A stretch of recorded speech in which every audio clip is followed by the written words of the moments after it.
అందరికీ నమస్కారం. ఇవాళ ఒక అన్ఫార్చునేట్ ఇన్సిడెంట్ జరిగింది. ఇవాళ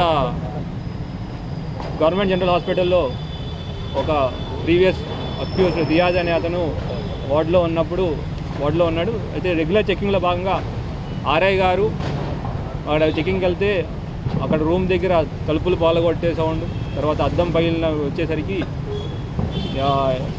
ఇమీడియట్గా మెడికల్ సిబ్బందికి ఇన్ఫామ్ చేసి ఆర్ఐ గారు, ఎస్ఐ గారు, ఒక కానిస్టేబుల్ గారు లోపలికి వెళ్ళి ఎందుకు సౌండ్ వస్తుందో లోపలికి వెళ్తే ఈ రియాజ్ అనే వ్యక్తిని అంత గోల చేస్తున్న వ్యక్తిని తీసుకెళ్ళి అతను బెడ్ దగ్గర కూర్చోబెట్టడానికి ప్రయత్నం చేశారు. కూర్చోబెట్టే ప్రయత్నంలో కానిస్టేబుల్ గారి దగ్గర ఉన్న తుపాకీని లాక్కుని ఈ రియాజ్ ట్రిగ్గర్ ఒత్తడం మొదలుపెట్టాడు. అది పాడేయని ఆర్ఐ చెప్తున్న వినకుండా ట్రిగ్గర్ ఒత్తుతుంటే గత్యంతరం లేక ఆర్ఐ గారు ఫైర్ చేయడం జరిగింది. అక్కడి నుంచి అంతా ఫైర్ చేయడం బుల్లెట్ ఇంజురీస్తో రియాజ్ ఆడ కింద పడిపోయాడు.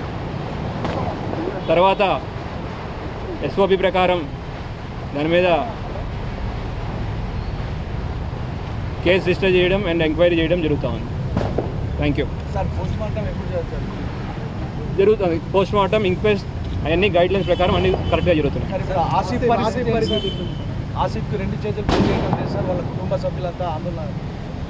ఆసిఫ్ని మల్లారెడ్డి హాస్పిటల్ హైదరాబాద్లో ట్రీట్మెంట్ జరుగుతూ ఉంది.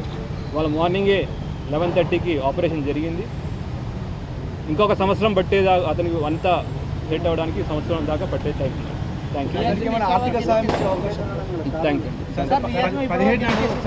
ఇది మిగతా అది వీళ్ళ డీటెయిల్డ్ ఇన్వెస్టిగేషన్ తర్వాత మళ్ళీ ఒకసారి 2 రోజులు మళ్ళీ పెట్టుకుంటాం. తప్పించుకున్నప్పుడు ఈయనకు ఎవరైనా సహకరించారా సార్? అవన్నీ ఇన్వెస్టిగేషన్లో తెలుస్తాయి, చెప్పడానికి లేదు. థ్యాంక్ యూ అండి.